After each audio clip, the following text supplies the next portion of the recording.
Hey friends, my guest today is a professional photographer, and I tell you what, you got to go check out his website over at jordaningley.com. I really love the images he's put together over there. He's got such an eye for capturing incredible shots and the patience to wait for nature to make it happen. I had an awesome time chatting it up with him. It was cool to hear his method for capturing landscape photos and also his opinion on some current events in popular culture. So here he is, my friend Jordan Ingley. So, hi, how's it going? It is well. Cheers. Sunday morning. Here you go. Bing. Yeah, nobody has to know what time it is. That's true. That's cool. Okay.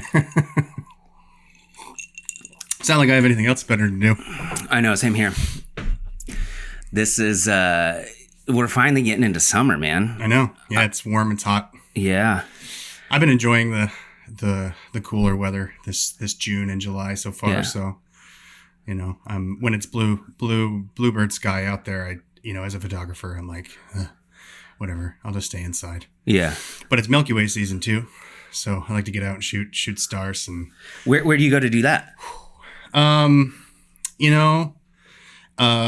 Basically wherever it's dark.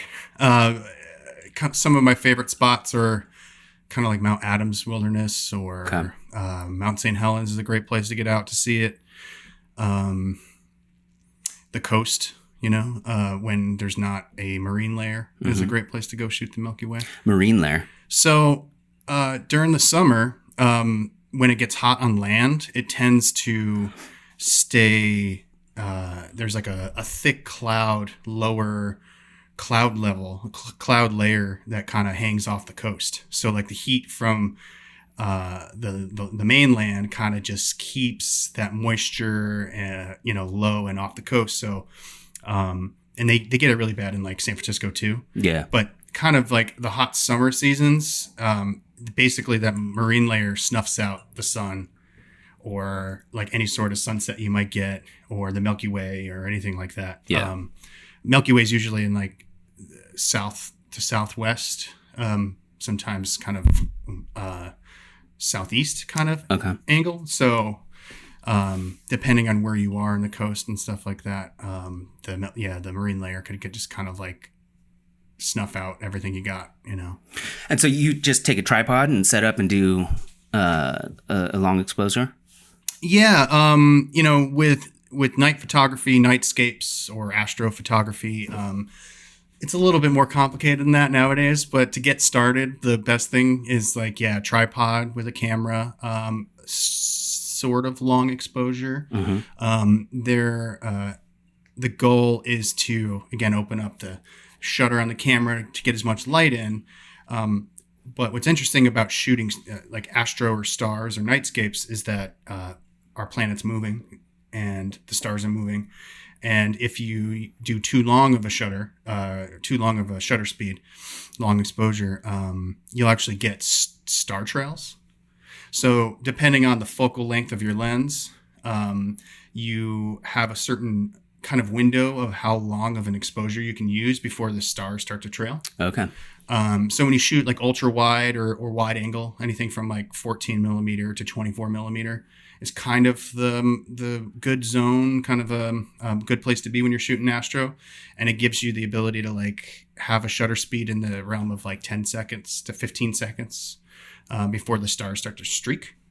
If you go to like a tighter focal length, like 50 millimeters or anything like that, 75, 80, 100, that exposure time gets smaller and smaller and smaller. Sure.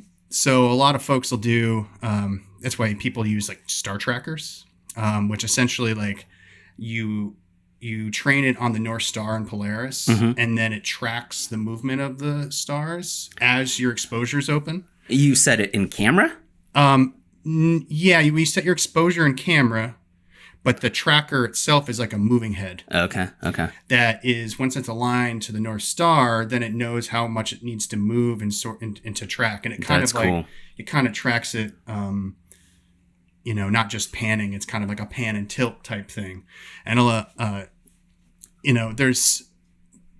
there's two different, I wouldn't say just two different, but in the world of nightscapes, there's kind of the folks who just do single exposure type work. And then there's the people that do all sorts of compositing, which will be like, I'll shoot the foreground. I'll get the background of all those parts shot separately. And then I'll shoot the stars separately and blend them into each other. Yeah. And when you use like a star tracker, because your camera is moving with the stars, all of your foreground and your background gets blurry. Yeah. So you have to, it's like more steps, and you have to like know how to post process it well enough to blend it in. So it looks as natural as possible, or as unnatural as possible. Mm-hmm. Some people really kind of like going that way with it. And so what is your favorite thing to shoot? Do you enjoy doing landscapes, or would you prefer, do you like doing portraits? Yeah, landscapes. Landscapes as a general term is probably my favorite type of photography. Mm-hmm. It's a weird thing, because I'm, like I was explaining, I've been like trying to finish up my website and kind of like my own personal promotion with my work, and trying to define it as just landscape, where like sometimes it's cityscapes, sometimes it's seascapes, sometimes it's nightscapes. Other times it's just nature photography. Other times it's abstract work I'll be doing, but mm-hmm. most of the time it's nature and landscape based. I really love seascapes. I kind of really, I feel the most centered and at home, like on the coast, okay. And like feet in the water. And I like to really I wear like waders, and like, socks that allow me to get into the water. Mm-hmm. I like to get in, down and close to things and get splashed, and, and there's like water in motion. There's just so many opportunities for unique images, because mm-hmm. water's flowing, and every frame you take is a unique frame to you. Yeah, for sure. Versus if you go to Horseshoe Bend in Arizona, or Mesa Arch in, Utah, it's just a sun and a rock. Yeah, it's static. Yeah. Yeah. And there's definitely great images to be made that way, but I'm always trying to find a way to uniquely create images that are mine. Yeah. And it's a crazy world with like landscape photography now, because social media is, there's so many people with cameras and so many great artists out there. So it's kind of even harder to try to make a mark for yourself. Yeah, to do something unique. Mm-hmm.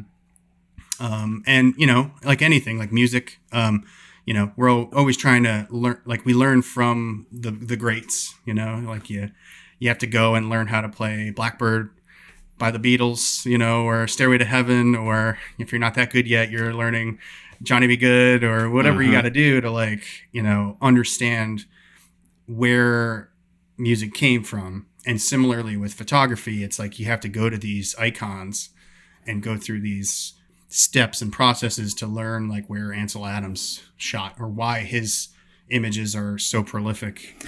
Well, and that's the crazy thing too about now versus any more than like 20 years ago is, so I never shot film. I only shot digital, and digital is so flexible because you get to look at it right away. Yep. You get to tell if what you're doing is right.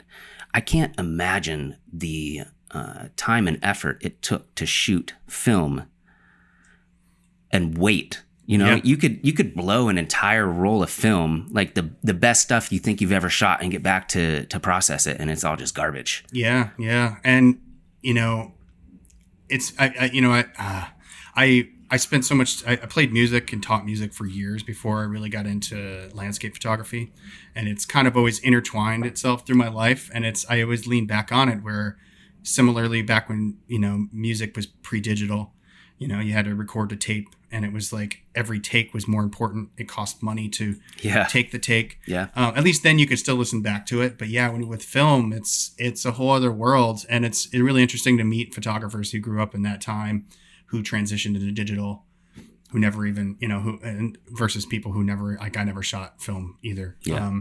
The closest that, from what I understand, you could get to it is shooting nightscapes, because you're kind of out in the dark, and you take your camera and you take a picture, and you kind of have to wait, and you wait to see what happens, and you're like, whoa, when, you just, any camera you have, you boost its ISO or gain and open up the shutter, and your mind gets blown, because now you're seeing things that you can't see with your own eye. Yeah. And then a lot of times, like, what I really love about, like, the other part of photography is processing and being able to take it back into the studio and manipulate it and make it, make it sing, and a lot of it's like, I'm out shooting. I'm real big about using all the tools I have to create images that you normally couldn't ever even imagine, or like, or your brain can't even like see, or your eyes can't see. So I'm out shooting to composite and to collect all the bits and pieces I want for when, I go back to process it, I can kind of put it all together. Yeah. And it's not just, overlaying, an animal, or, just dropping in a sky, because there are people who do that. And there's this like really blurry line between photographer and digital artist there. Yeah. Yeah, for sure. And I feel like I'm trying to create an image that represents what I was kind of feeling and seeing when I was there. Yeah. As well as just make something awesome, Yeah. I'm really into like, just, I was a geek forever, and like into mythical creatures and comics and graphics and animation forever. So, yeah. Photography's been the like best source of artistic output that I could have, Yeah. And because I can be, like with like, I can be God basically with the images that I'm creating, and then, you get into the Bob Ross level where you're just like, here's a little happy tree, and a couple little fellas down here. And, and then I'm a horrible drawer, I have horrible handwriting. So photography has been this way that I've been able to like kind of just, have a creative output that I'm pretty decent at. Mm-hmm. Yeah. No, I saw your stuff on the website, and it looks really good, man. Yeah. It's great. It's an interesting thing because for years I shot a lot of concerts and events. I kind of like from gigging and playing music as I got more into media and production. I was working with a bunch of different venues in town, shooting concerts and there you're kind of like, I guess you're more of a fly on the wall, which is also why I'm not really so much into portraits and stuff and like weddings, weddings you can kind of, it's still an event sort of a thing, but I'm, I like observing, and capturing what's going on. So, it kind of, concerts got me in this realm of getting used to reacting to light, I think is the biggest thing.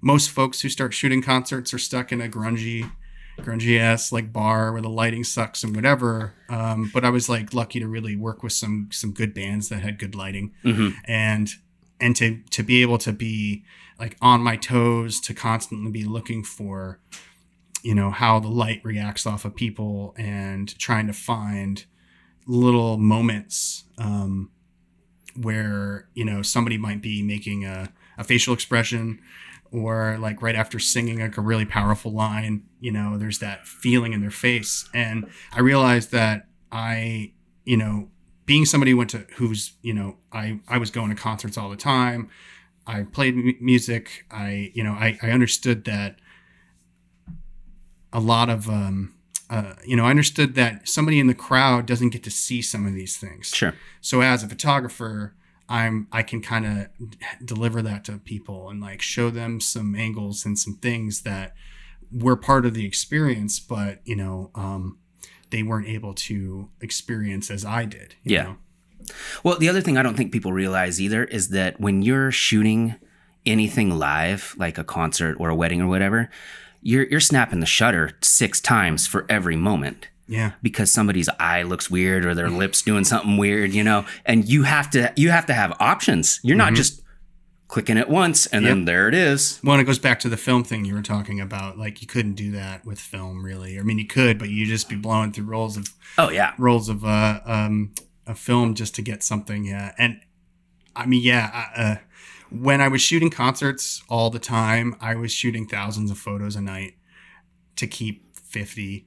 Yeah, exactly. And yeah, more often than not, your job was to make people look as good as possible. Yeah. And for anybody who's been to shows or plays music or seen themselves whilst playing music, most of the time you're making the cum face, or so, I wouldn't have been hired as often if I posted those photos. Yeah, exactly. But at the same time, you want to capture emotion and you want to find, ways that are telling a story, and having a conversation with the viewer. For sure. I find that photography is really photography is really about communication. I feel it's like a communicative art. Mm-hmm. I like to say it's kind of like, if a tree falls in the woods, right? If nobody's there to see it, does it fall? Yeah. If you make an image that nobody sees, is an image, and maybe it's just you, maybe you take pictures for your own need or you take snapshots or whatever. But the point of taking an image is to have somebody look at it. Yeah. And to view it and try to connect with it. Mm-hmm. So, it's been interesting to transition that from like humans to, inanimate objects like mountains. Yeah. Or trees. Yeah. And I'm trying to always think in my head, other than just capturing a really awesome scene, it's also what am I trying to communicate to people? Yeah. So you have more forethought into scouting a location and waiting for time of day for where the sun is going to be. Like you're actually like planning that stuff out. It's not just like, hey, I'm going to go camping and maybe I'll get some pictures.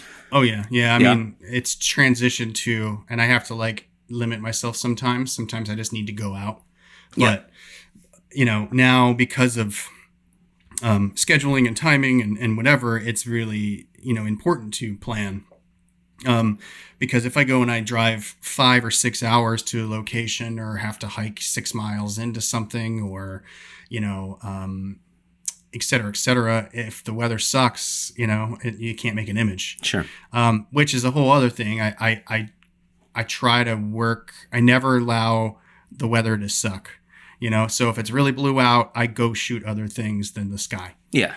Or if it's really cloudy out, I might go into the forest and try to get more moody, foggy trees. When it's really sunny out, I like to go to the forest and get cool light breaking through on stuff. So yeah, it's a lot of planning. There's quite a few apps and tools out there nowadays. I use one called Photo Pills, which allows you to plan like on a topographical map where the sun and moon and Milky Way will be. Okay. And then it has an AR mode, so you can actually like put it out on the sky and see where the Milky Way will move through the sky.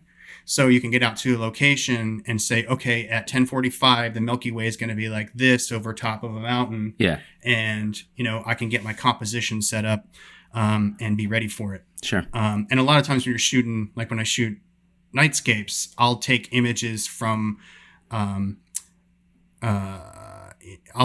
do like blue hour shots where there's still a glow and light on the foreground. So I don't have to do really, really long exposures. And then wait for the stars to come and then take my other image. And it's really meditative, to be out and kind of just be in that space and just kind of wait and just, be calm for it. Yeah. Other times it's like crazy weather and clouds and rain. And, I try to always run into storms whenever possible, or the back end of storms is where the best light can happen. Okay. Because as the clouds pass, that's when the sun can break through. And it's the combination of light and atmosphere that create like warmth and colors and drama. Well, it's cool too, because you're kind of working with the elements. It's kind of like you're on a team, like you're on a basketball team together, and you're working to figure it out. And you're waiting for the rain to do something. You're waiting for the sun to do something, and then just slide right in there and get that moment that you didn't anticipate. Well, and similar to like the concert thing I was talking about, you have to also be on your toes. because you might be like, here's the shot I've been thinking about, but then over here, you know, the light's like hitting the trees, or like there's a rainbow, you know, I mean, or just the other night I was out shooting Milky Way, and I was with my buddy Nick Page, and, you know, our goal was you know, there's this beautiful meadow of lupins, you know, the purple flowers, Sure.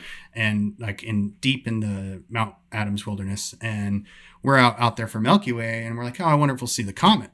And then it's like, you know, we're shooting, and then we turn around, I'm like, oh, there's the comet right there. So it's like, take my other camera, point it over here, and then now I'm getting, you know, 2 shots out of it. Yeah. You know, it's one of the reasons I love landscape photography is that I love to plan. I love to be like, really know what I'm doing, and trying to, you know, it's, my girlfriend will tell me I'm a little bit too anal about it, you know? But at the end of the day, once you get out in nature, all bets are off, you know, and it's kind of like improvisation. You kind of have to flow with it. So you kind of prep yourself as much as possible, just like you go to a show, you know, you go into the shop, you get all your stuff set out, and you throw in 10%, 20% extra gear, because you never know what's going to happen, you know? Yeah. And it's the magical times of that mixture that like creates some of the most memorable photos for me, you know, or like the things you didn't expect. And, you know, and now I've gotten to the place, I feel, with my photography, that I can not get like bummed that the original plan didn't happen. And I can like still create images with other tools to try to like make, you know, something I'm happy about, you know, and walk away with something. And sometimes you don't. And it's just the experience of being out there, you know. And how often do you go out and hike somewhere for 6 hours and not get anything that you enjoy?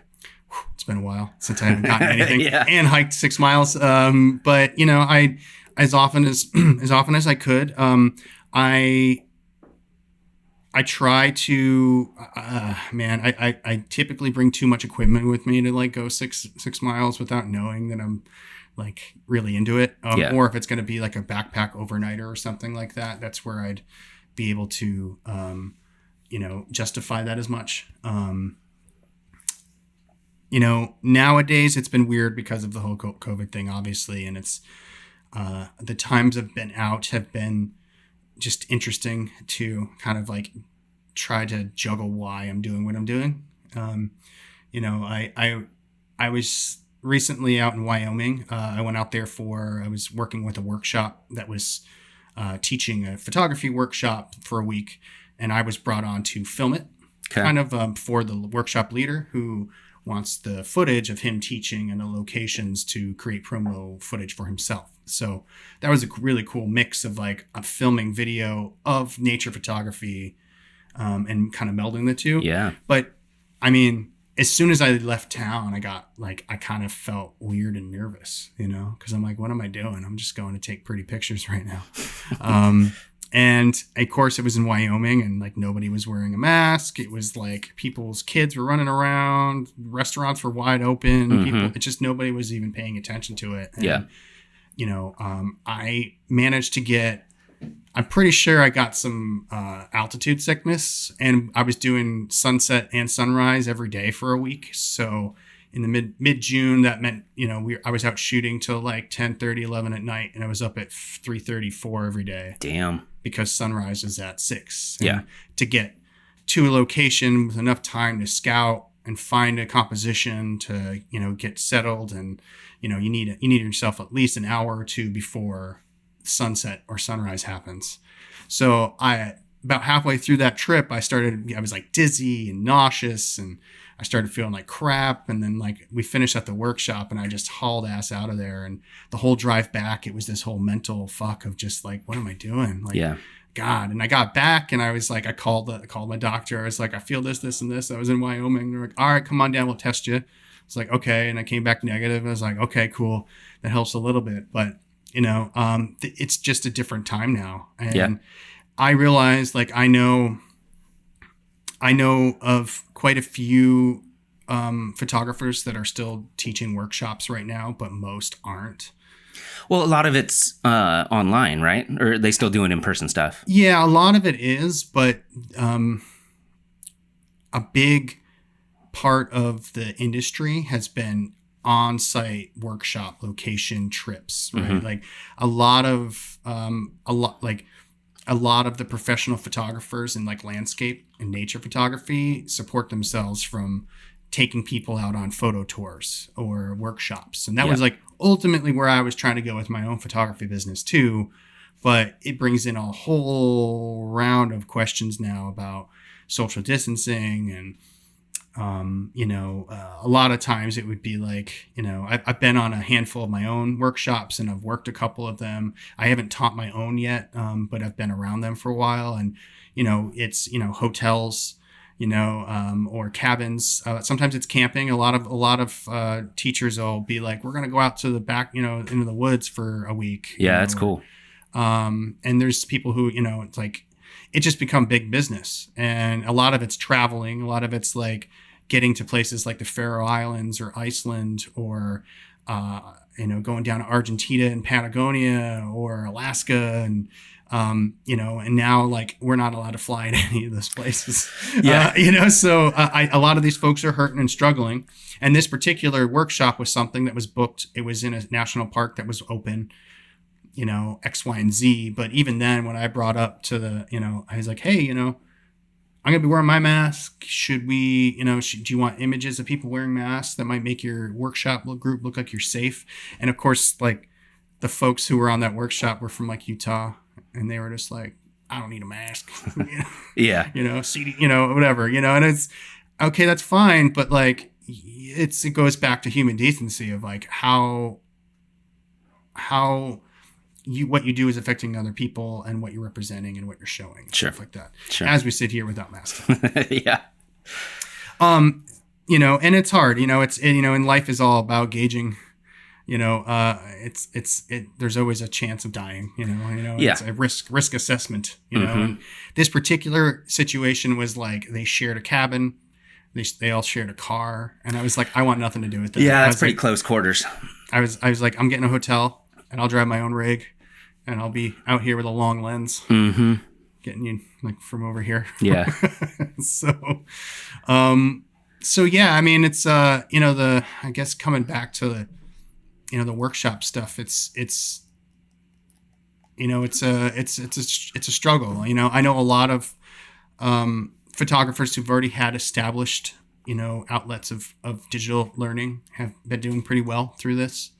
But it's all like anything, unknown of what's going to be happening for the next year or two. Yeah. Nobody knows for sure. That's cool to hear you say though, that you're interested in leading workshops. Do you find yourself feeling quite a reward from the act of teaching people? Definitely. Yeah. Yeah. I used to teach music in my 20s. When I got out of college, and I moved out here, I worked in a music store, teaching guitar and piano. I did that for about 4 or 5 years, and then got into gigging and writing music and trying to make it as a musician. And as that world fell apart because just, you're in a band with a bunch of people. It's just hard, to be super hard. Yeah. And, not only just write good music, but also to have like interpersonal skills that will allow things to occur like that. The teaching thing was helping me give back to people. And it was like, it was really, it just felt really good to be able to share information and to be a person who could, like open people's eyes and kind of set them on their path to also create, and to make music. And as I shifted more into live events, like I was less on stage and more backstage. And, I was starting to make more money and more of a career out of being backstage. The teaching part kind of fell off. Yeah.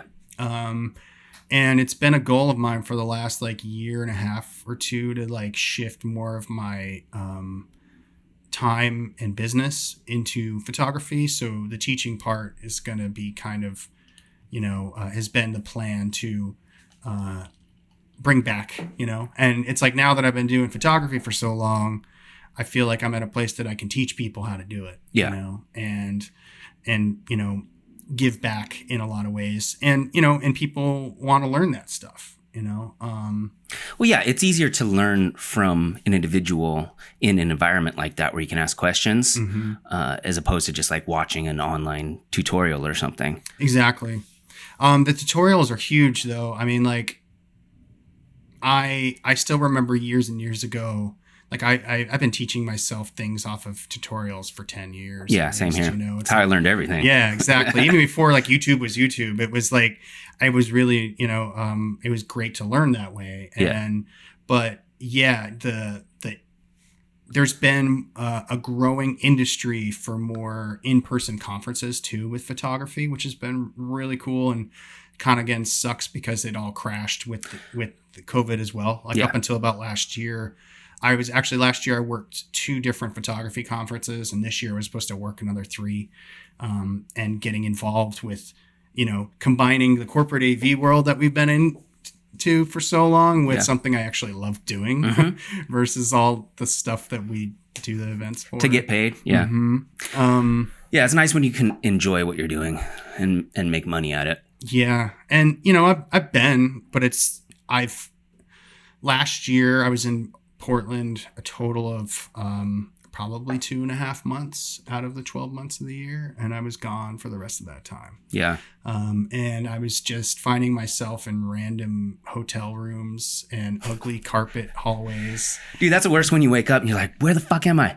What? Oh, I'm in Denver. That's right. Yeah, Oh, I'm in another ballroom. It's like people are like, oh, you travel so much, it must be awesome. I'm like, yeah, ballrooms look like ballrooms, man. Yeah. It's crappy lighting and, forced air AC, and I'm behind 5 screens staring at a PowerPoint presentation or video cameras of things I don't give a shit about. Yeah. Sometimes they were, I've had some cool events where I was like, okay, this is fun. But 90% of the time it's just, I'm there to just put pretty pictures on the screen. Yeah. Yeah. It's hard to explain that to people sometimes. I mean, because I've done shows, like one of the worst ones I can remember was in Vegas for, I think we were there for 8 or 9 days, and we were at the venue from 7 a.m. to 10 p.m. Every single day. Like we didn't do anything other than hang out at the venue, eat shitty fast food, and sleep. Yep. And so, yeah, sometimes you get those, and sometimes you get the good ones where you can actually build a couple vacation days on either side of it, I've been to like Palm Springs at like a huge resort where like I had my own hot tub outside of my little Pueblo house, and I was on like a weird little, it was a shoe gig, and it was like some weird little tiny room breakout for a shoe release that was super secret. And like my gig was we took a room,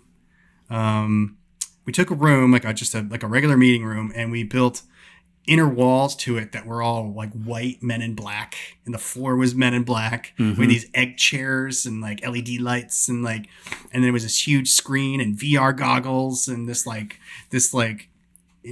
chick came in with the shoes and opened them up. And my job was I ran all the media through it, and I was behind the fake wall that they had to like Velcro suction cut me into, and like literally like I'd go in, they'd like open up the wall, I'd go in there, and I'd have my media server and like a couple speakers, and they'd shut me in, and people would walk in, and I would run like instructions on what they had to do. Walk here, step here, put on your goggles, sit down, and all this stuff. And then it was just loud music. And so I'd go in there and I'd do like 4-hour stints, and they'd let me out. Like, gotta pee? I'm like, yes, Yeah, I do. This 3-liter bottle's full. Yeah, oh God. But like that gig, I'd only do like 4 hours a day. And then they're like, cool, we'll see you tomorrow. I'm like, all right, and then I was just like hot tub. Yeah. And, you win some, you lose some. I kind of believe in gig karma, like you got to win them, take them when you can, because, sometimes you get to, bill out and make $1,000 days for doing nothing. And then other times you're worked to the bone outside in hot, sweaty weather. Yeah. And hating life. Yeah. Questioning your life choices. Yeah. And that's been, 2020 is the year of questioning your life choices. That's for sure. Yeah. So. There's a lot of new career paths being chosen at this point. Yeah. It's a trip. So yeah, I mean, photography's been my release, and like I was saying, it's like meditative and zen for me. It's like it lets me get away from people. That's why I love nature and landscape photography, is because it is pretty solitary. And I've come to realize over the years that I am pretty introverted in a lot of ways. Like I'm like a mix. Like I have a lot, like when I was in the bands, and I've always been in the forefront with that. I was like team captains and all that kind of in, my teens and my 20s and stuff.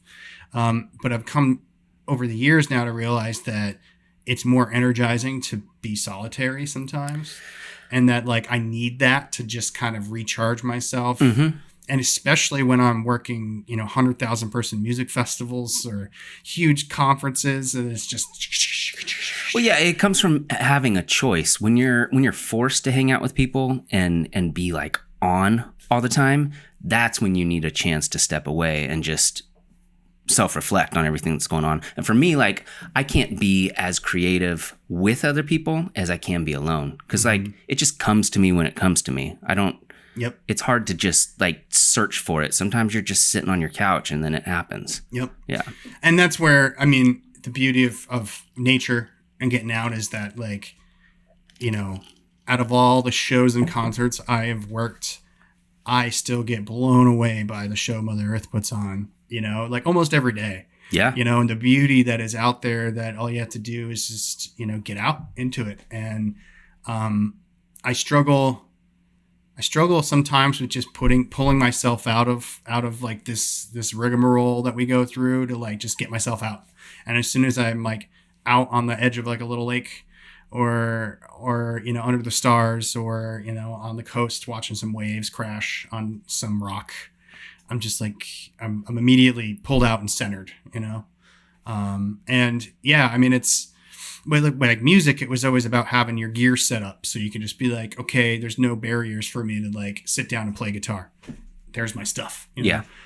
Photography, it's a little bit harder because you have to like get out to do it, but I keep my gear on hand, just like right there. I can just grab my bag, grab my tripod, and I'm out. Well, that's the benefit nowadays in having 4K cameras in your pocket.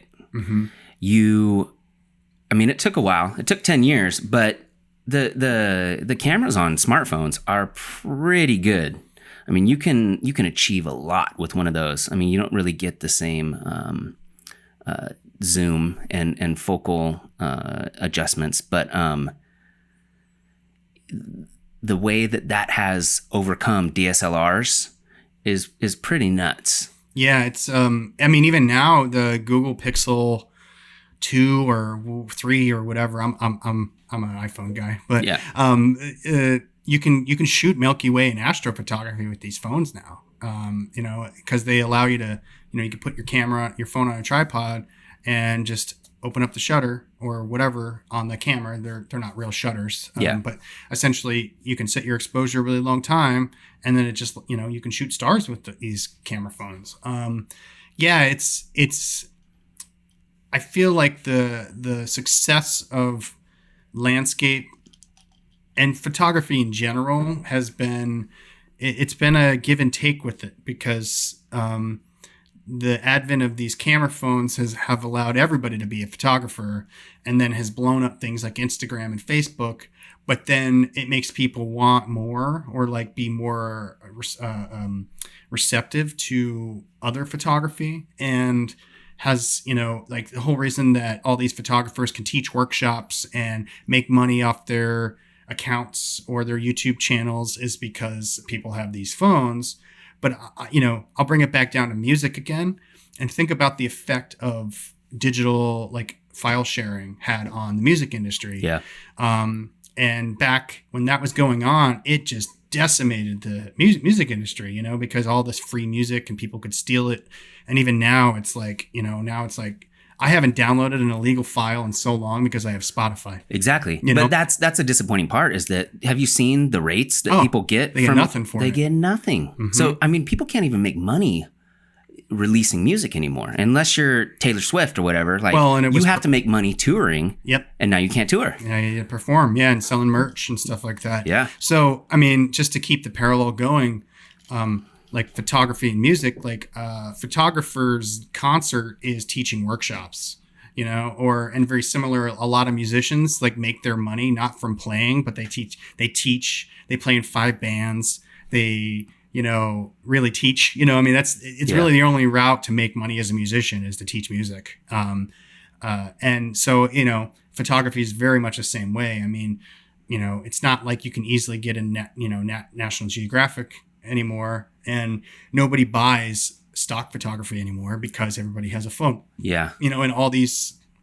you know, all this content's being pushed out for free on Instagram, on Facebook, on 500px, on Flickr, on these other platforms. And it opens people's eyes, but it lowers the worth of everything. It does. And then it also, I mean, I don't shoot photography for a living, but when I interact with other people who do, and I hear about the struggles that they have, it seems like everyone thinks it's easy because everyone can do it. It's so accessible now. They're like, oh, whatever, my nephew will take care of it. We'll pay you $100. You know? And it's not that way. It's an actual creative field. It's a career. And there are talented people who do it that should be getting paid for it. Well, and they're still, outside of the technicalities of it, they're still having the eye and knowing how to compose, and, you know, kind of going back to what I was talking about of trying to create an image that is unique and says something. Right. So just like anything, you learn a musical song, you're like, I could play a G chord, but like to write a song is a whole other thing. Yeah. And there's people who go their whole lives not writing their own music, you know, and there's nothing wrong with that. You know, but I'll say the bands that I made the most money in were playing cover songs. Yeah. You know, every original project I had just died in like a burning ball of flames, you know, because nobody's like, I don't know this song, just play Freebird, you know? Yeah. Yeah. So with photography, it's very similarly, it's like, yeah, it's easy to take a snapshot, but if I showed you my processing technique and capture technique for an astrophotography image, you'd be like, oh my God, that hurts my head. Well, you know, because now, like I was saying, with a concert, I would shoot 1,000 images or more. I shoot a music festival and I'd come home with 4,000 images that I have to cull and go through and find, and I'd organize and whatever. Now when I shoot landscape, I'll go out and shoot one image over the course of an hour or more hours, where that one image has 8 frames of information compiled together to create one image. Yeah. So I shoot less, and I try to be more contemplative with what I'm doing, and like I'll get out into a scene and look around, try to see where the light's coming from. I'll see what the water's doing. I'll see what the wind's doing, and I'll try to experience what's happening around me, and then sometimes not even take my camera out. Other times it's, I'll be out. I really love shooting waves, like telephoto, like abstract wave shots. Yeah. And I'll blow through 4,000 images doing that. Cause I'm just like, yeah. Cause every frame can be so unique. Sure. But for the most part, like, and it's part of, I think, slowing down for me, because I'm always so go, especially in events. It's like, landscape photography has allowed me to just, I get in a just meditative state, and I can try to just slow myself down and think about what I'm doing. And I'm like, I'm trying to employ more technical techniques that you can't do with a phone, or like focus stacking. Do you know what focus stacking is? I've heard the term, but I don't think I know. Essentially it's focus stacking is taking images that, like, so let me step back a little bit. Lenses have aperture, right? And which essentially, there's a focal plane that's of focus through a lens. And depending on, if I focus at something really far away or something really close to my lens, the aperture of my lens kind of designates how much of a focal plane is in focus over that course of the distance between you and the background. Sure. So I shoot a lot of really wide angle images of like flowers and leaves and rocks that are really close to my camera, with mountains and trees and sunsets behind it. And if I didn't focus stack, I would focus just on, you'd focus on those trees and stuff, but then that cool flower would just be blurry. Yeah. So what I do is I take images that move through the whole scene and then composite them together to create an image that's sharp from front to back. You're just changing your focal point. You'll get the flower up front. Mm-hmm. But I mean, are you super narrow at that point? Are you running like f16 or something? I'm in the realm of f8 to f16, depending. Mm-hmm. Every lens has a preferred aperture. Like every lens has a place where it's its sharpest. And there's a give and take of like, you can go with a higher aperture f-stop that'll give you a deeper focal plane, but your lens starts to get soft if you start to stop your lens down too much. Mm-hmm. If you go really, really narrow, you get a lot of light into your camera, but then you have to take tons of pictures in order to get all those things in sharpness. Plus lenses, are their worst. They perform their worst when they're wide open or really closed. Mm-hmm. So depending on like the lens's native aperture or its wide open aperture, like say like an f2.8 or a 1.8 or a 1.4, an f2.8 lens functions really its best in f8 to f11. A 1.4 lens functions really well like 5.6 to f8. Mm-hmm. And it kind of just depends on the lens and how wide it is and the physics of it, because like a really, really wide lens tends to be really soft around the corners, mm-hmm. unless it's a really good lens. And as you stop your lens down, those corners get better. So like when I'm shooting stars, I try not to shoot wide open because the stars in the corners will get weird, and they call it coma, and they look like weird like shapes. But if you just even stop down to like 3.2 or in that realm 3.5, like they get sharper. Yeah. So it's kind of finding the balance. Now, if I show up to a scene and it's windy and all the shit's moving, you can't really focus stack that. Yeah. Because every frame, the flower would be here and here and here. Yeah. And the process of stacking that in like Photoshop is just not worth the time. So what I'll do is like I'll choose a even smaller aperture and then usually boost my ISO so I can change my shutter speed, because that's a whole other thing is, when you shut your aperture, you get less light.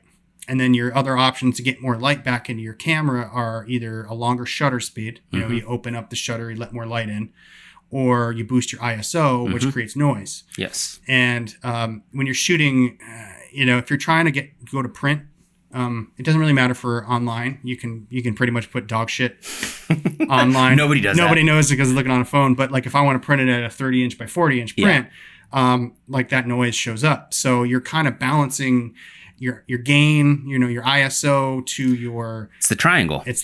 Yeah. So, if it's really windy, I need my shutter speed to be higher because I want to at least freeze that flower. Sure. But now if my shutter speed's higher, it's a really dark image. I try to open my lens back up. Now I'd have to take more images, and because that thing's moving, there'd be artifacts, or like in one frame it's here, another frame it's here, another frame it's here. I have to go in and figure out how to blend or dodge or clone out the extra stuff. So what you do then is you boost your ISO so you can still keep a deeper or a smaller aperture. So your focal plane, so like maybe that flower could be that flower and bush could be shot in one frame. Yeah. And then the mid part of your frame could be shot in one, and maybe I'll only do 3 images or something. And then blend them. And a lot of times what I'll do with that is I'll shoot my scene with a low ISO and then boost my gain up, get the flower shot, and then blend that together, and with some creative noise reduction, kind of make them look like smoother. and blended into each other. Yeah. So there's a lot going on that you are processing and anticipating and making adjustments on your camera to capture that. The question is that will always be an art form, in my opinion. Mm-hmm. When does all those technicalities and all of that talent get reduced to an app on our phone? You know what I mean? Like how much longer before all of those things can be done? You could, I don't know. I mean, it's getting there. Like I know with like the newest iPhones, what they're doing now is they're taking the camera sensor and attaching it directly to a processor. Mm-hmm. And then, without even talking about sensor size, because that's a whole other thing. Like a full frame camera is the size of a phone, or like the sensor itself is this big. Yeah. You can't fit that on an iPhone. Yeah. But with an iPhone, you can, there's other ways to like reduce noise by you can average photos. If you take a whole bunch of photos that create a noise profile, and then you can combine them and erase the noise essentially. So like the new iPhones can do that with longer shutter speeds. So then at least then you can start to get better quality photos in the dark. Because as soon as it's bright out, like it doesn't really matter, because once there's plenty of light for a camera, the sensor size could be arguably, nullified, but the cameras are getting there. The ability to, I think you'd still have to composite through an image to do things like focus stacking. Mm-hmm. Though it's getting better. I mean, again, the iPhone or when a sensor is attached to a processor, you can have that processor take a range of photos, align them, and then output an image. And then we're still talking about, we're not talking about raw images versus JPEGs or other, lossy files. Mm-hmm. And, you can shoot raw images with phones, but now, like, once that's combined, like, is it still going to be a raw image? Raw images are like film, essentially, with photography. So, like, when you shoot raw, that none of other than that triangle, the exposure triangle, any of the color or any settings aren't baked into that file. Yeah, you can adjust it over time forever. Exactly. Yeah. And you can shoot raw and DNG raw files with iPhones and Android phones. Mm-hmm. But to get to a place of like replicating like what I would do with, a $4,000 camera with a $2,000 lens, would be really hard. I hope it doesn't happen. Cause then I don't know what we do. But it's, that's why it's really important to print images too, and to think about where your images are going. If it's only quick snapshots on Instagram, it probably doesn't matter. And, it doesn't matter. And it's kind of depressing.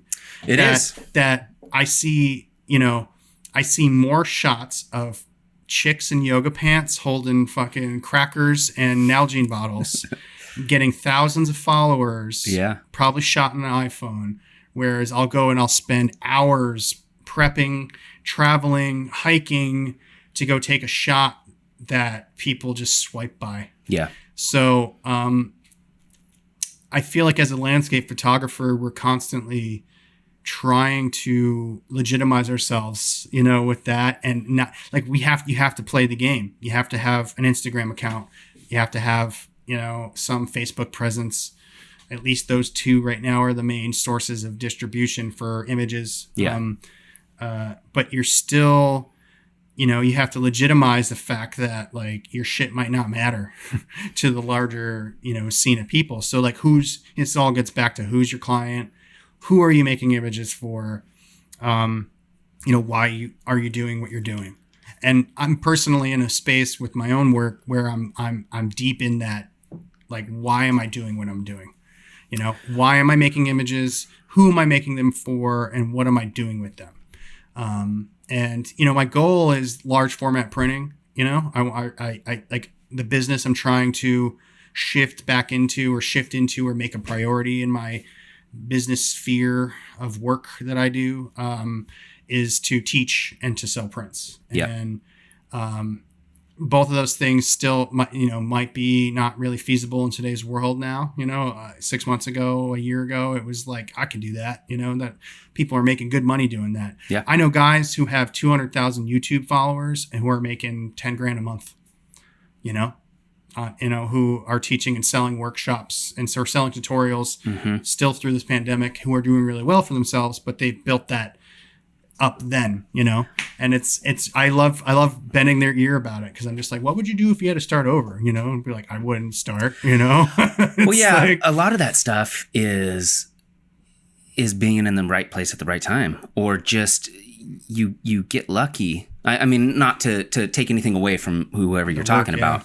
A lot of it is circumstantial. You cannot predict what is going to blow up, or what people are going to enjoy, or what's going to go viral.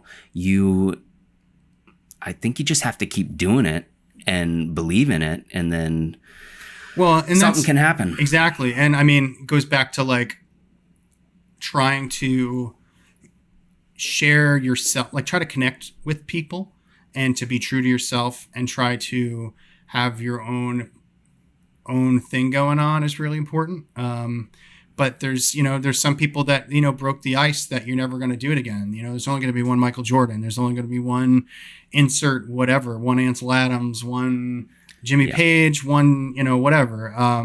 But we all follow in their footsteps to try to create our own next one. And they had their own Jimmy Page, their own whatever, Ansel Adams.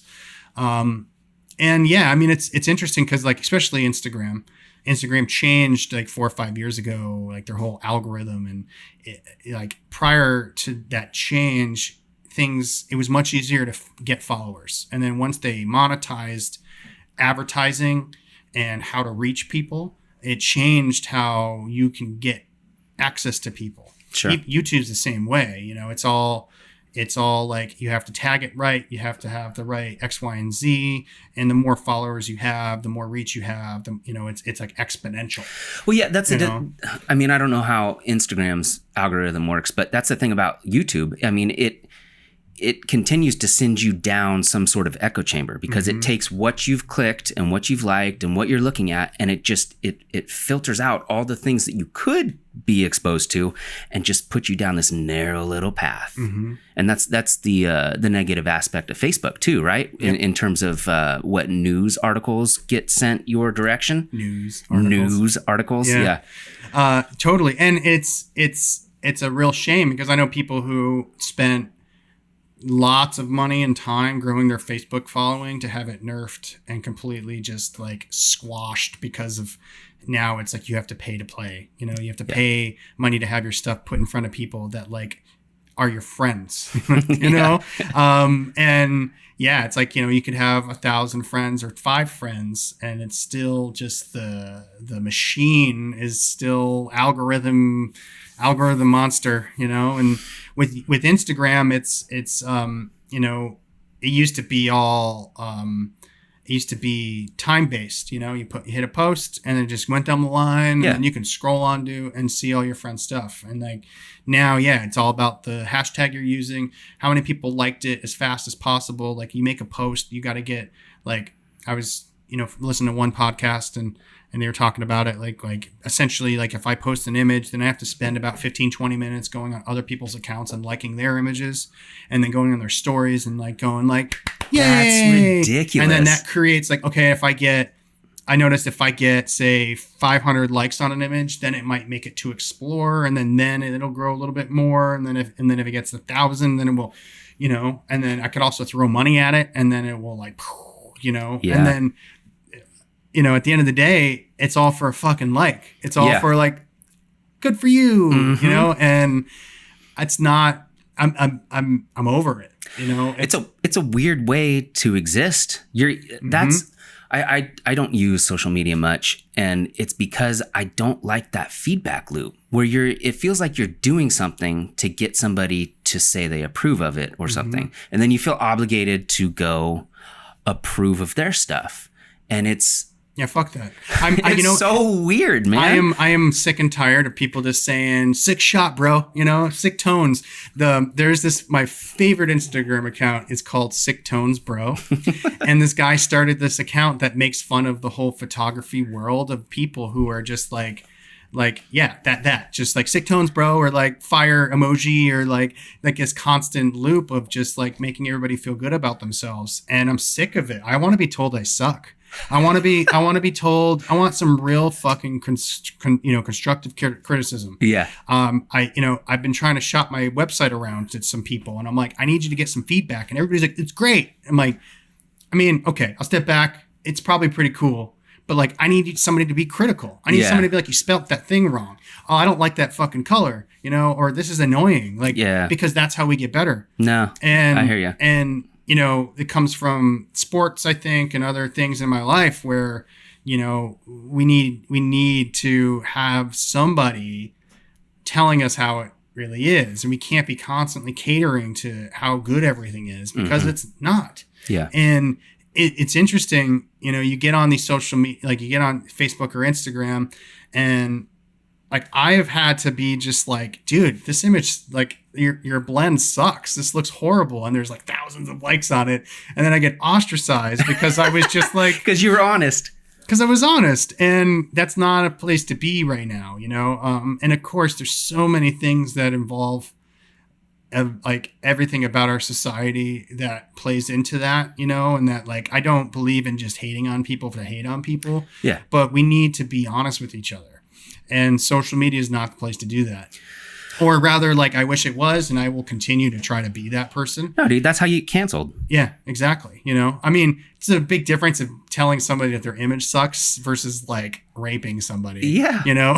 Or like being racist. You know what I mean? So, but yeah, people get all butthurt about just, like everybody's a winner, and like that's not true. Everybody gets a trophy. Everybody, fuck that. I just can't do it anymore, and I'm trying to. My goal is to make that part of me to be honest with people.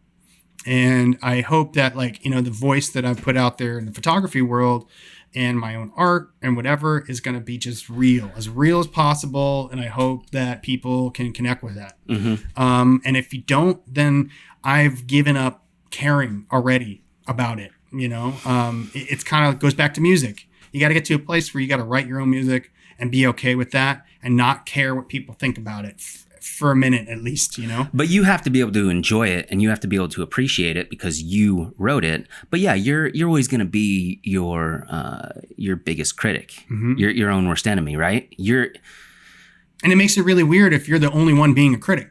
Yeah, if nobody else is, everybody else, you're great. And you're like, but I'm not really, I think my image sucks.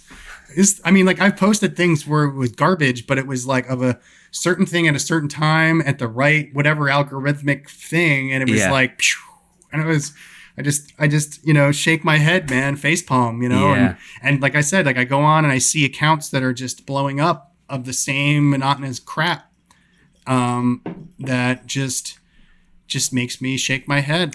Well, there's also like a tribal mentality where mm-hmm. If you see somebody put something out and maybe you think it's great, but there's only a couple likes on it, then you're less likely to join in and say it's awesome. But if somebody puts out mediocre stuff and there's 1 million likes, you're like, oh, well, everybody else thinks it's really great. So maybe it is great and I just don't understand it. I think there's a lot of that type of thing that happens with like the general population. Yeah. I look at that as also a product of social media, because even though we're more connected than ever, we're more disconnected than ever. Mm-hmm. So people want their little echo chamber groups and everybody wants to be part of the team, but it's not real. It's like, yeah, if you really believe it's good and you like it, and that's cool. But like, if you're just jumping on board and you're not doing something with purpose, you're not like contemplating what you're doing or why you're doing it, then it's a waste of breath, a waste of a like, waste of a swipe, waste mm-hmm. of whatever, And this is coming from being involved. I've been on Facebook. I think my college was the second college to have Facebook. Really? Yeah. So like 04, 05, something like that? Yep. And back then it was just the alternative to MySpace to get laid. Yeah. It was everything is. Yeah, exactly. And then it was all downhill once our parents could join. And then it was just what it's turned into now is just mind blowing. And I still get like memories 15 years ago. What the fuck? I mean, I barely lived. I mean, I've been in Oregon now since 2007. So, 13 years or whatever. But like to be on a platform that long is just kind of crazy, and even back in the day, I was in AOL chat rooms. I was on ICQ meetings or Messenger. I don't know if you remember ICQ or I've whatever. never heard of that before. It was like a chat platform where there was just a bunch of chat rooms, and that's where I used to download illegal games and porn and all sorts of shit back in the day. And I think about the progress of where it's been, and I've been more or less in this realm, and to see now the Black Mirror episode that we're living through of social media is just crazy. Yeah, you've seen the one with Bryce Dallas Howard, right? Where every human interaction gets some sort of rating. Yep. Mm-hmm. You know what I'm talking about? Yeah, totally. That and then he episode, gets blocked, and then everybody's like a fuzzy whatever. Yeah. Well, that was a different one. That was a different one. Okay. Yeah. I know they start to blend into each other. Oh, all of those are so... Well, they're so possible. I know. Well, the most recent one was the Boulder Dash. Yeah. So it was that one was cool. Choose your own adventure. Yeah, we're literally living a second episode of Boulder Dash right now. Like this is like 2020 is a fucking episode of Black Mirror. Yeah. And like, and like a sequel to Idiocracy. Mm-hmm. Yeah, totally. And it's hard to have faith in humanity right now in some ways. I mean, I want to, but it doesn't seem like anyone's in charge. No, it's like who's the fucking grown up? There's no grown-ups in the room at all. No, there's not. It's like, I was thinking about this the other day. I was like, it's like you're in high school and your parents go on vacation for the weekend and you're like, fucking, let's have a party. Mm-hmm. And everybody shows up, people doing heroin, drinking, jumping off the fucking roof, like everything's going crazy and the parents are gone. Who's in control? No one knows what's going to happen. Yeah, no, totally. Or you're like, let's have a couple friends over. Yeah. And I've had some house parties like that. Like there was one, I used to live on 26th and Clinton, and it was a birthday, and I just moved into this house of guys. And at the time I was gigging and playing music all the time and doing lots of stuff I shouldn't have been doing, opening my mind, man. Mm-hmm. And I remember like we started playing music at like noon, and then like we started, opening our mind, and then by like 8 p.m. there was like 400 people at this house party busting out onto 26th Avenue, like, and I remember just walking outside like, what the fuck just happened, Yeah. And we didn't get in trouble, like nobody, like I didn't even get a letter from a neighbor or anything, and that's how it feels right now. And like mom and dad never come home. No. Or it's like the frat boys show up and start wrecking shit. Yeah, and you can't stop them. Uh-huh. And that's kind of, that's where we're at right That's now. where we're at. 2020, man. What a year. This year. Yeah. It's the wrong timeline. Back to the Future. It's the Biff Tannen timeline. I know. It's like, why did you have to bet on that team? When he went back in time, Yeah. Hello, McFly. Yeah. Butthead. Yeah. This is it's a crazy time, it's bringing a lot. It's hard not to be nihilistic about it all. Mm-hmm. Like, fuck it. Like we deserve it. But that's kind of where I'm at this point. Like we're the masters or lack thereof of our own universe, and that like we kind of deserve what we get out of this. And I hope to survive. I hope you and your family get to survive. Mm-hmm. I hope, whatever. I hope this turns out better than worse, but we're not making smart decisions, No. and it's really kind of heartbreaking. Well, and we may truly be witnessing the demise of America. Mm-hmm. America's been on top for 200 years, whatever. Yep. This could be the thing that takes us down. And who knows, the rest of the world might just be like, man, fuck you guys. Yeah. I'm ready. Yep. I also want to also somewhat think that maybe I'm wrong and you're wrong and that we're doing it the right way. Maybe like there's this part of hope in me that's possible. like maybe what we're doing is the only way to go about it, of just saying, fuck it, whatever, 200,000 people die.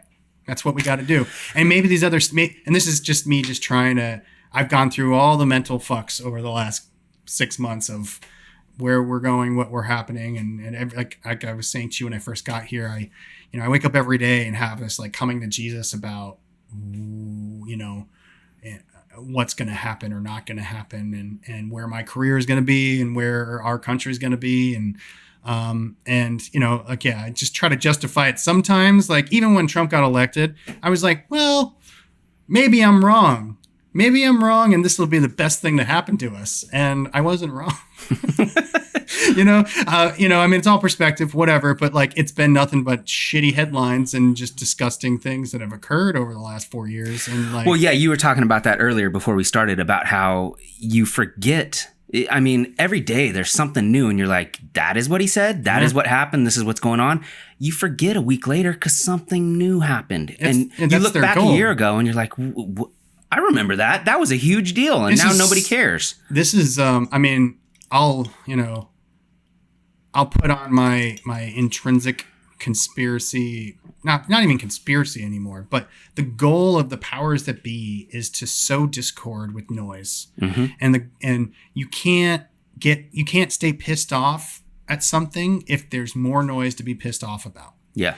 And what's really sad is that, like, not sad, and I mean, it's a lot of emotions, but like social media, getting back to that, has been a platform that we've never had in this country for politics, for news, for anything. And it has been essentially weaponized to just create noise, constant streams of information where like we can't even if like the most astute people can't keep, it's impossible to keep up with it all. Yeah. And you can shut yourself off. I mean, I recently basically cut myself off from Facebook because of family issues, because of, I knew, I basically a week to, those two females who were hit by a car in Seattle, I knew them. Wow. I got online one morning and I was scrolling, doing my daily doom scroll. And I saw that and it just hit me. And then I saw another article from a family member from some crazy fucking right-wing just piece of not any real information. It was a title of an article claiming colleges fucking brainwash people to be liberals. And the whole article was just like ranting words of no real meaning. Mm-hmm. And those two things combined, I was like, I need to get off of Facebook. This is like my mental stability can't do this anymore. And I mean, immediately, as soon as I did that, got off my phone, my mental health went up immediately. But then you're missing out on stuff. Then there's a bunch of other things that I'm involved with on there that I'm not seeing. Yeah. So I go on my computer and I can get on and scroll through, and I kind of have a little like, I'll get up in the morning and do a little like, and just try to get through the garbage, and I'll do a little bit before I go to bed or later on, just on the computer and be like, check in. I've been kind of into watching the live streams of the protests downtown just to see what's really happening. But social media has been weaponized. Like, it's been turned into this ability just to like not allow people to keep their finger on a dot, and there's no way around it. It's like, if you continuously debunk or try to like, okay, here's a fact, but here's 20 fake things. Now nobody has any trust in anything. Yeah, it's frustrating to be able to acquire the term fake news because it's so polarizing and political. Mm-hmm. But it's so true. Mm-hmm. But it's true. But the other way around. It's true everywhere. Yeah. Every time, like my news feed is just from the news on Reddit, and it has Washington Post, New York Times, Fox News, Al Jazeera. It's got everything on it. And so I'll go through and I'll read the headline, and the next thing I do is look to see where it's coming from. And there's always a slant. That's the disappointing thing. There's not many unbiased news organizations. Everybody has some some slant that they're trying to push one way or the other. And so you have to check to see who's fucking putting it out to understand what way it's trying to bias your opinion. Well, like I was bringing up that, family member with the conservative weird post. It was like conservativetreehouse.co, and you're like, yeah. And then you go to the about page, and it's like this weird, just even the buzzwords in the description of what the website's for is super, super biased. Yeah. And it's like, and it's, and it's for folks who don't really have the ability to filter it. Yeah. Who are running on emotions. And like, I am an empathetic person. I try to think about why people think and do what they do. I just want to understand, and I try to understand what it might feel like to be homeless on the corner. Sure. To being a red hat wearing conservative, kook. Mm-hmm. I'm trying to understand why, especially people that I like care about and love, like, and like our family members, just to understand why they might go that way with it. And we're all susceptible to it, but I dare I say, like, I'm really critical about what I read and what I believe. And that, like, I've been skeptical and conspiracy based for so long that I don't trust most of it. Mm-hmm. And I like to read my sources of information. I don't watch TV. I don't watch like the mass media, because here. that's even more, emotionally driven and just slammed down your throat.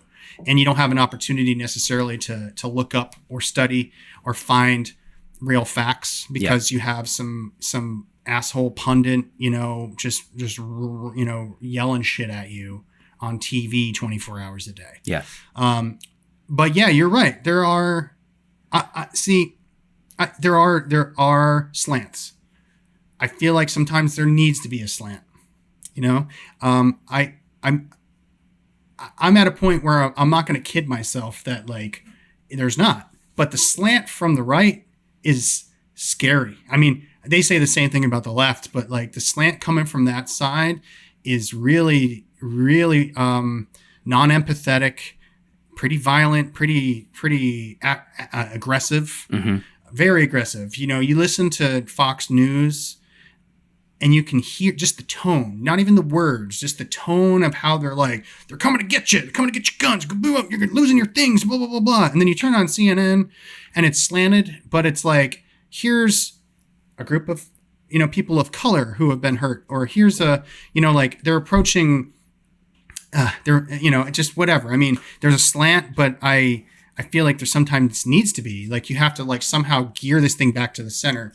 And these slants sometimes need to. That's what we need. Yeah, and is to combine. I feel like there's a lot of people who wish it would be more centralized, and we could unify in the way that everybody's always talking about. But it just feels like it's always one side or the other. There's no in between. You got one or two teams to join, and then you got to fucking hate the other side. Yeah, if everybody was centered though, it'd be boring. There'd be no ratings. There would be no Fox News. There would be no whatever. It's true. It'd be really boring for people, and people want to get fucking heated about something. Yeah. And polarized about something, and it's just interesting because I am just as susceptible to it as everybody else. Mm-hmm. I really, really, truly try to like. I read the Fox News and watch and look at those sources of information with as much of an open mind as possible. I mean, I try, conservative family members wouldn't believe it on me, but like, I mean, Fox News is actually, I read more of that than I do CNN because I'm trying to understand. You should, and I'm disgusted by it. I read it and I cringe. I'm like, this is just, and of course, like through this whole time, for every, liberal post about a protester being shot or hurt, there's a Fox News post about a police officer who was shot or hurt, mm-hmm. And it's just, it's just really hard. And I think that we as a country should come together, but I've also, here's the nihilism coming back. It's like, we're fucked. It's like the folks who are hardcore right aren't coming back, and there's some folks who are hardcore left who might not be coming back. But I look at like the basis of that left, and it's still like better humanism. It's better for people most of the time, I mean, it's like the things that they're fighting for are to better people, to give back to people, to spend more money on people, not kill people, not to, I still, like, I'm not a Democrat, and I haven't been registered as one for a long time. I've voted mainly left because I believe in social programs and I believe in taking care of people, and I'd rather my money be spent on, welfare and social programs than bombs. Sure. And I also don't feel like those things need to be also right or left conversations like guns. It's like, why do gun rights have to mean you're conservative or a liberal? That's the worst part, is that you cannot express support or deride some perspective without somebody labeling you a certain thing. Yeah. And I fight that to the death. I'm like, every time somebody tries to call me a libtard, I'm like, fuck you. You don't know how I voted. You don't know anything about me. And you don't know how educated or non-educated I am, Sure. And I got into this, what was it? It was a good buddy of mine. He had made a Facebook post that was, he has a big following, and it started this whole thread. And then somebody was like, it's anarchy in Portland. And I was like, hey, I live here. It's not as bad as you think. And these two guys started attacking me. I come to find out they both don't live in the United States. And then they started like showing all these crazy videos from like this one platform called BitChute, which was like, I was like, hold on a second. So I get on this website, and it's like YouTube, but it's all right-wing conservative, like crazy videos. Like, you just go on the popular trending page of this platform, and it's like, dude, it's fucking cuckoo. Yeah. Like, and then, so like, of course, and I'm like, hey, look, I'm telling you, it's like, yeah, it is violent. It's violent from both sides. There's pissed off fucking people, and, you can't deny that, but like at the same time, you don't know what it's like down here or why these people are doing this. I'm like, and have you ever protested in your life before? And these guys are like, well, George Soros and this and that. And I was like, here comes the fucking Soros, whatever. Tag words. Yeah. And then it went downhill, and then they were like attacking me. And I got to a point where I was like, you don't know anything about me. And, cause this is one of those people that call me a sheep. And I'm like, this is the guy. I was like, dude, I was thinking the 9/11 was a hoax before you were born, bro. This is like, don't tell me that I'm like a sheep, because I don't trust this government either, but I do believe in government programs and social welfare. And like, I have personally benefited from those things, and I'm also a white male that has personally benefited from being privileged, and I try to check that as much as I can. And it took me moving out of a rural part of New York to live into an inner city, to traveling the country and North America into other inner cities, to see that as a white male, I got it pretty good. It might not be as good as some folks, and I might not get government cheese like some folks, but I can drive my car and not worry about getting shot if I get pulled over. Yeah. I've been, when I was in college, I got arrested and had to go to court, and I showed up with a lawyer and a suit and tie, and I was sitting next to people in orange jumpsuits, and I got off with a slap on my wrist where the guy next to me who had just the same record but a different skin color went to jail for fucking 5 years. These are real fucking things that folks who are claiming Soros is paying them to go down and fucking protest will never understand. Well, that's why you can't trust most of what happens on those platforms, because have you heard about the, I forget what the group is called, but it was basically a warehouse full of dudes with computers in Russia that were strategically creating Facebook groups to foster discontent between very polarized groups. So they would create a super liberal group and post a bunch of stuff that would inflame that base. Then they created a super right-wing group and posted things that would inflame that base. And then they actually had a physical event in real life where those two groups were across the street from each other. This happened, and like, and they're over there in Russia, like, no, there are countries doing this, creating these fake groups just to fire people up. And I would argue that's probably people not only just in Russia, but people in our own country. Here for sure. That's too. what I'm saying. It's like these tools are available to all sorts of groups who want to create, discord. Yeah. You know? Yeah. I mean, well, there was also, remember, I was, it was only a couple years ago that this story was coming out, that it was like, but like they were able to, with AI, create from news stories, news broadcasts of like fake, of a broadcaster telling these storylines that were all false. And it was done through a machine. Do you know that Microsoft fired all of their journalists and all their news is culled by AI now? Do you use Bing too? It's insane. Yeah, exactly. So it's now insane. A couple years later, you forget, because like I kind of had to remind myself when I went to that BitChute, because like all those trending videos looked just like that. And one of the guy had sent me a video, because I was like, here, watch these live streams. There was plenty of non-violent protesting going on, and there's some violence. Of course there is. People are fucking pissed, I'm not one to say that the protests aren't violent, but the police are violent and the protesters are violent. And the best way you can get like a unbiased view is there are multiple people who are who've been down there for 50 plus nights, streaming the whole night. Mm-hmm. There's one guy, he's a veteran called, and his like page is called Veteran for Peace.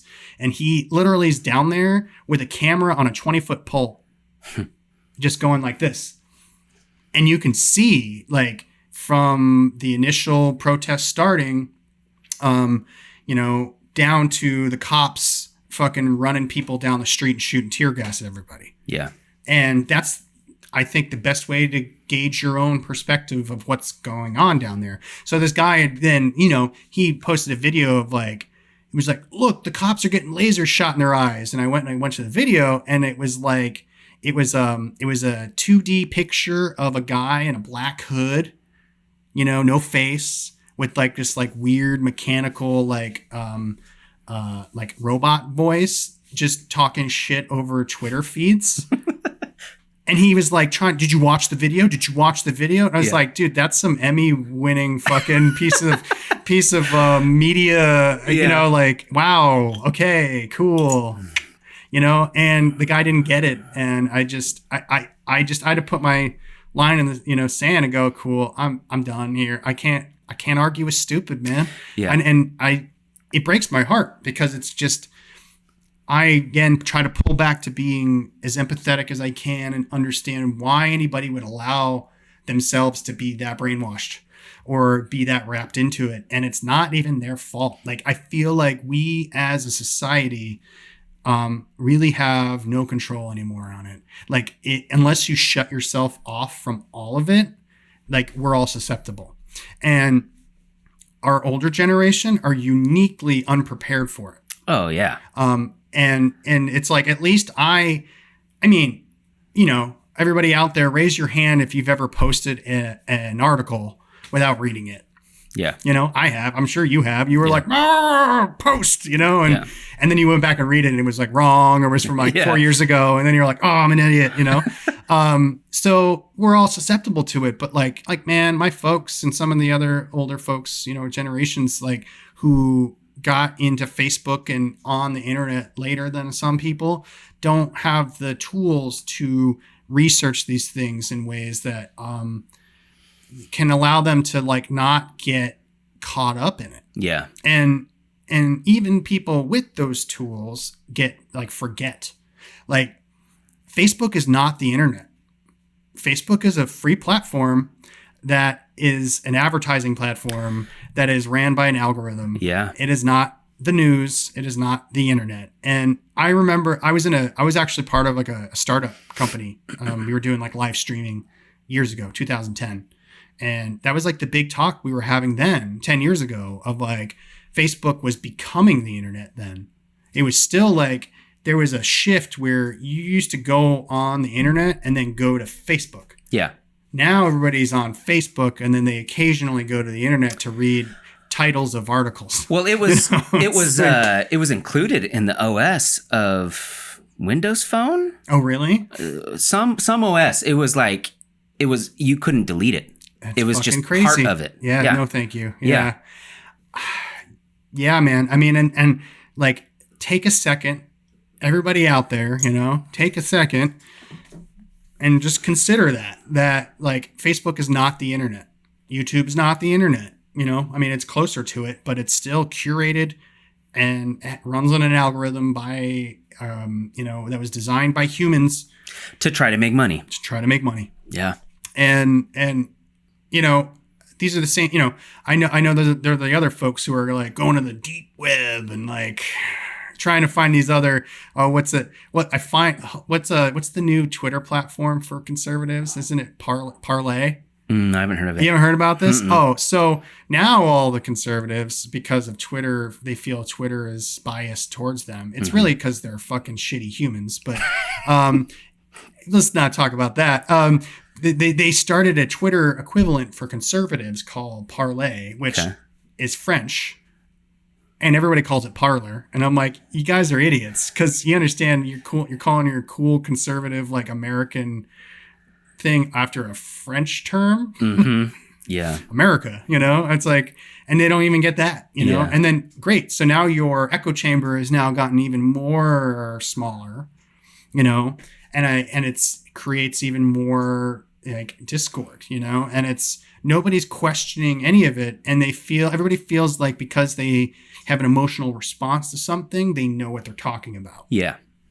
And that's, I've been a child of science. I wasn't grown up in a religious house, so I had an earth science teacher as a grandfather and other teachers in my family, and I was brought up in this like question everything. Mm-hmm. The beauty of science like is to be proven wrong. Like yes. The whole scientific method is you have multiple people go through the same process in order to find errors. Mm-hmm. Whereas like the concept of faith is you just go, okay, I believe it. Yeah. And once you give up that, like you give in, then you can't change somebody's mind. So I've just been on a path of like, really prove me wrong. Like I want to see. Yeah, I want you to tell me I'm wrong. Yeah. Man, it had to have been 5 or 6 years ago. But do you remember that Bill Nye, the science guy, and the creator of the Christian Science Church did a live stream on YouTube? Oh, where they were going to argue the faith. existence. Yeah. Yeah. And literally Bill Nye was like, here's my PowerPoint presentation, mind you, probably made by like an intern, who's gotten paid nothing, was like text and facts and figures. And he's like, here's science and science and science and science. Uh-huh. And then Dude Man was like, here's a picture of Buddy Jesus. Like, I got a book. Yeah. And like, he literally held up a Bible and said, here's my response to you. Here's everything I need to know. And that broadcast didn't convert anybody. No. Everyone who came into it believing what they believed, they continued. That's the thing. We were talking about this before. Like, you cannot challenge something that cannot be proven. Exactly. If people want to believe it, they're going to believe it. And, I'll pull back to my empathetic perception of trying to be empathetic towards people. And I get that faith is important for a lot of people to lean on and to try to have a point, like a focal point in their life to be better humans in theory. I get that. But I've always been a proponent that if you think you know everything, you don't know anything. Yeah. And the moment I think that I'm done learning or that I'm 100% correct, I am off the deep end. And I think that way about everybody around me. It's like, if you think you know everything, you don't know at all, and I want to be constantly on this path of trying to be better and learning and like never being done, and that plays, that probably plays a bit into my faith, or faith or lack thereof or whatever, and, I've had over the years enough conversations with people who you try to have a discourse about those things. But if you try to have discourse with even like whether an apple is red to somebody of faith, there always comes a point where like you can't argue past a level. Like you just like if somebody already is willing to give up this belief or have belief into something, then anytime you try to have like a bigger conversation with them, I tend to find that they will almost always get to a place of just being like, well, I just believe it.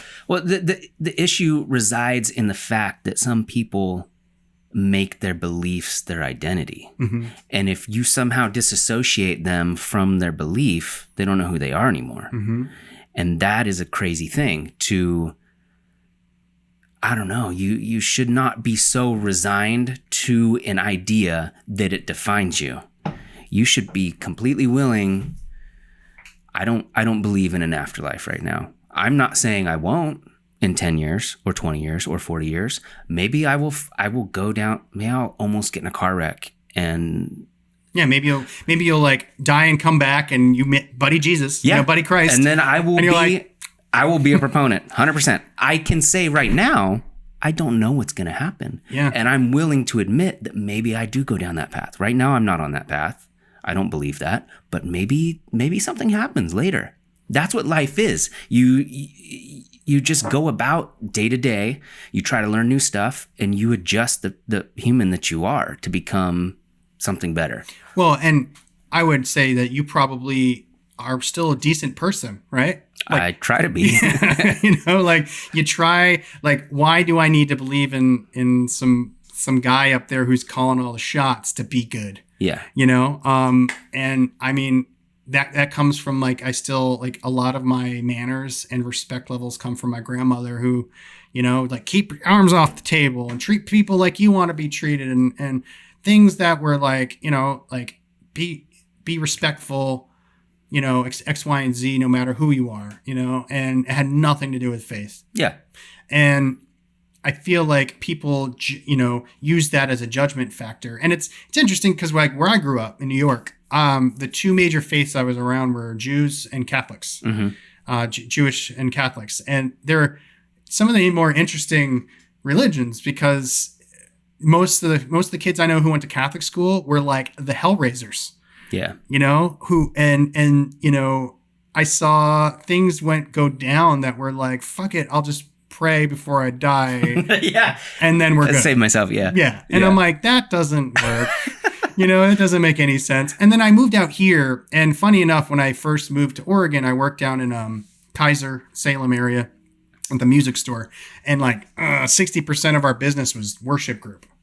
And that was the most like intertwined I had been with like churches I'd ever, in a very, very long time. And I grew a different respect for those folks, because it was a different type of Christianity out here than it was back there, and Sure. It was genuinely people that were just lived simpler lives or lived lives that were, really more attuned to just being better people. Yeah. Versus just using religion as an excuse to get away with shit. Well, a lot of it is regional. Mm-hmm. Yeah. Where you're born and who your parents are dictates what you're going to believe, at least for the first 10, 15 years of your life. Mm-hmm. Like 99%. Like what region of the country, what country in the world, there are more popular religions in those regions, and you're more likely to just follow that path until you start to question things. If you do, yeah. I mean, it's there's so many bits and pieces to that. Like, I knew people who, again, were brought up in very Christian religious houses who were just went off to college and just fucking tore it off. You know what I mean? And like. And, and you see that a lot with like Mormon folks or I grew up in New York, so I wasn't directly related to them, but like, you think about Amish folks, mm-hmm. where they're like, you have to go out to the real world for a second and see how crazy it is, That's a real thing, right? Yeah, they have to go out and decide send them out and, whether or not they want to stay there or come back. Which is, I like that. That's pretty cool. Yeah. Versus just saying like, God's going to burn you to death, Yeah. and they would still burn them to death if they never came back. But like, at least they understand the importance of experiencing that. Yeah. And, it's a real tough one. I mean, I don't have any kids, so I haven't had to have that conversation with a smaller human yet. Really, and my closest I have are my nephews. And again, it's a science kind of based house, where they weren't brought up in faith. But I remember again, back I was talking about ICQ and like these old days of like AOL chat rooms of just getting into fights back when I was 16 with people about whether God was real, back then. Yeah. And it still always came back to just, we don't know, we don't know anything. And if faith helps you to be a better person, cool. If that's for sure, I just don't believe in needing that, and it's not an excuse to be bad.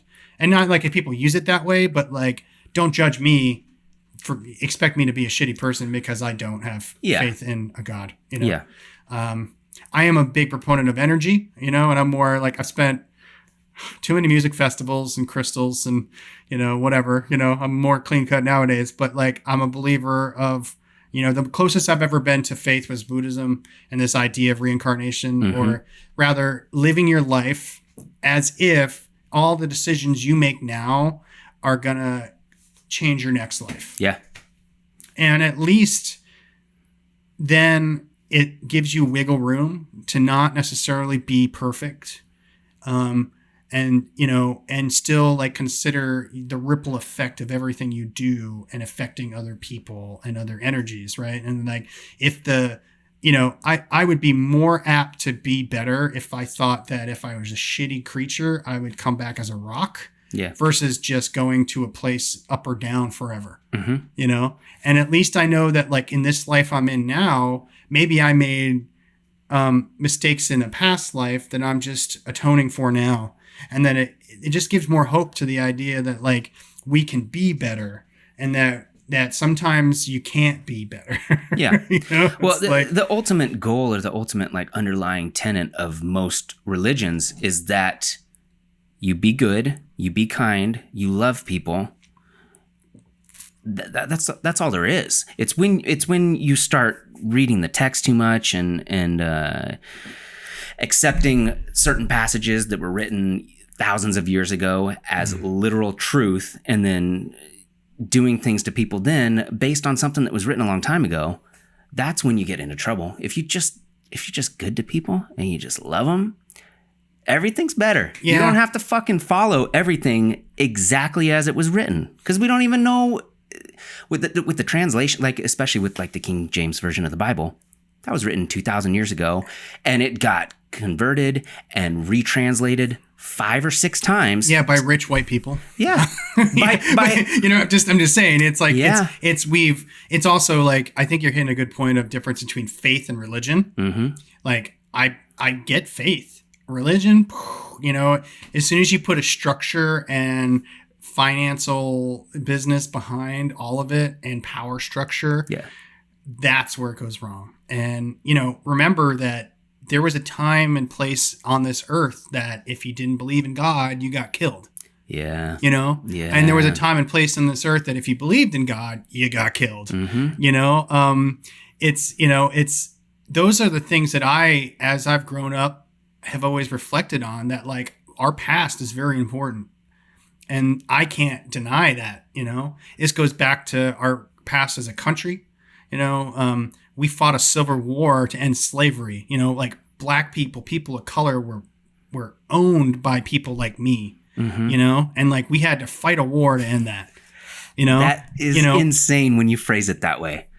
We had consider this, all the people that are complaining about the violence and the protests and the feds and all this stuff. And I'm like, well, I'm sure the redcoats were pretty pissed off when we threw all that tea into the Boston Harbor, and it's the equivalent of the feds and, burning a federal building. It's like, yeah, why are you doing that? Blah, blah, blah, blah, blah. But there were just as many people back then probably saying the same thing, that were like, why are you guys starting trouble? You know? And, violence, our country was built on violence. Mm-hmm. don't be naive to the fact of that. And things don't change here unless shit goes down. Things don't change anywhere. I mean, that's how you get situations like the French Revolution. Mm-hmm. People they were cutting people's heads off in the street, and we had to go and fight a huge war, and millions of people died. You know, it's like, no, people don't really get invested in something until they have nothing to lose. Yep. And American citizens have not ever had a point where they had nothing to lose. Things have been really good for a long time. Mm-hmm. Not great for a lot of people, you know, but it's never been so bad that they're willing to risk their life for some sort of movement. Those people you're talking about are probably people of privilege, you know, probably white, mm-hmm. you know, middle class. And, you know, even it still always blows my mind that poor white people still believe the falsities that are out there. But yeah, of course, they've never had to struggle. So when I hear them go, why are you guys protesting? You know, or why, you know, blah, blah, blah, blah, blah. It's like, you have no idea what it's like to be a person of color. Mm-hmm. You know, like your great grandparents weren't owned by somebody. Yeah. You know, I come up from like, my bloodline is like Viking. So like, I consider like, I have like ancestry that was raping and pillaging for fucking ever. Yeah. And I can't not be like, well, you know, I have a little guilt about that. Yeah. You know, I mean, my perspective is that I've come to try, like, I feel like the only people that I can assert my opinion to are white males. Mm-hmm. Like, don't fight me if you're a white male because I will lay into you. But if you're a woman or a person of color or LGBT community, I have no idea what life has been for you. So I'm not going to judge you. I can't judge you, and I support everything I can to help you have the same sort of freedoms and abilities that I have. Yeah, there's a lot of groups you cannot associate, or not associate, you cannot relate to just because you can't. And you want to give your support, and you want to say everybody's just trying to make everything better, but you cannot get it because we're in our mid-30s. We've lived a life that we've lived and had all these different things happen based on who we are. None of that was ever our choice. We just are who we are. But yeah, you can't. And that's a disappointing thing, is that I think the majority of people just want everything to be cool. They just want it to be cool. Like, but it's not going to be cool until like all lives matter, or excuse me, or like Black Lives. You know, the whole like Black Lives can't matter unless, or all lives can't matter unless Black Lives matter, right? So it's that's the thing, though. It's like, dude, it's 2020. We're still fucking dealing with racism. Yeah. Are you kidding me? Yeah. Like, why? We have so many other things to take care of. Why the fuck are we still dealing with that? Well, like I was explaining to you, I had the opportunity to talk to my nephew, who's 10, 11. Sorry, Wyatt, if he watches this. And just start to describe, like, express to him why the protests are going down. Mm-hmm. And that, like, you know, like, our history, like the fact that people, because of the color of their skin, are still being, you know, still being attacked or still being stereotyped in 2020 is just mind-blowing. And for the new generation and these Zoomers who are more diverse than any generation ever, mm-hmm. they are being taught to be more open and to be more accepting to a lot of people, and their culture in general is a more mishmash. And the reality is, in 20, 30 years, Caucasians will be the minority. Mm-hmm. That scares the shit out of our parents. Mm-hmm. At least my parents, who are fucking, you know, super conservative and white. And they see it as brainwashing, and they see it as like, you know, it's the end of days when white people aren't. It's evolution. I know. That's what happens when humans breed with humans. We will become what we become. Well, and you have a conversation with somebody that young about slavery.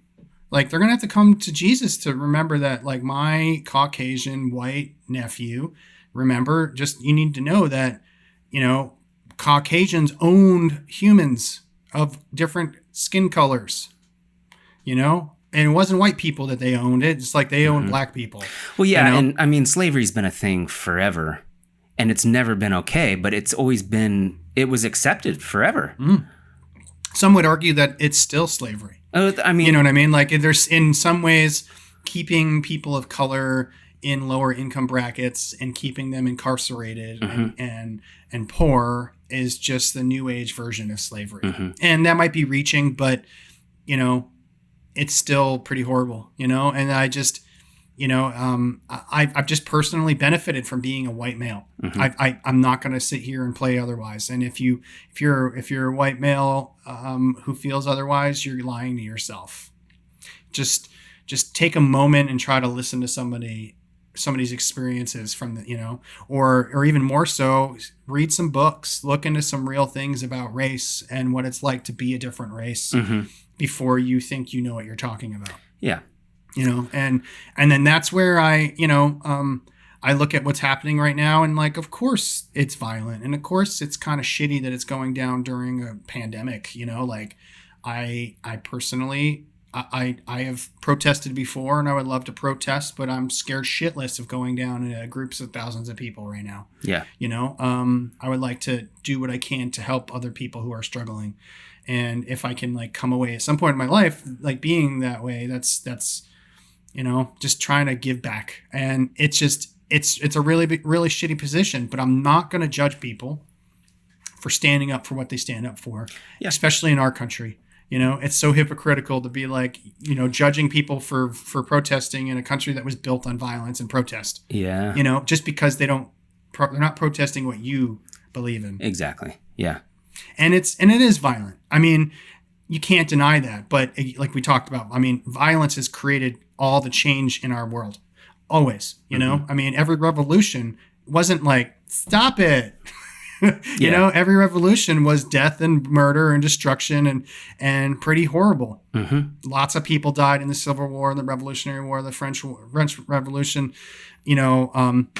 And you remember, too, that just even like the Arab Spring that happened, you know, and some of these other things that went the opposite directions with these civil wars. You know, some of the places like Croatia and Bosnia and like, you know, they were really peaceful, beautiful places before Civil War happened. There, you know, and before, you know, dictators came in and took over and started, you know, pushing very conservative views onto their people. And then, you know, and it created years and years and years of war. Yeah. So, you know, I'm like hats off that it hasn't gotten more violent. You know, I mean, some people, it's like here in Oregon, it's like, at least like it's lefty, you know, like I'm just fucking knocking on wood that no real violence has happened down there yet. You know? I mean, we'll see as things. I mean, if you go to another city, you know, that's my concern is you go to like another city like Chicago or New York City where guns are more prevalent and there's real violence and there's gangs and there's more instigators and this could get hairy real fast. Yeah. And literally the other side, this is the platform. This is like their go-to game for the rest of the year is going to be inciting more perceptions of violence and trying to incite violence in people so that they have a platform to run on, like your cities are getting overrun. Yeah. You know, and it just goes, you know, people are like, it's anarchy in Portland. It goes back to this. It's literally like one little block in this whole fucking city. Yeah. That there's some violent shit going down. And, you know, like, don't get caught up in that. You know, take a moment and call your son or your nephew or your friend and get a real perspective of what's going on out there. Yeah. You know? Yep. Yeah, some shit, man. All right. Well, I think that's a good spot to wrap it up. Okay. So cool, man. Yeah, I'm glad you came over, dude. Yeah, Thank you very much. I'm happy to do this. It's good to see some humans, talk to some people, have some discourse. Right. You know. Yeah. You know, I'm stoked to get to talk about my photography a little bit. So, yeah. You know, if you get an opportunity, check it out. JordanIngley.com. Yeah. And I'm on Instagram too. Yeah, and I'll put that in the comments as well too. Yeah. Cool, man. Yeah. Thanks, Jordan. I appreciate it, Cody. Yeah.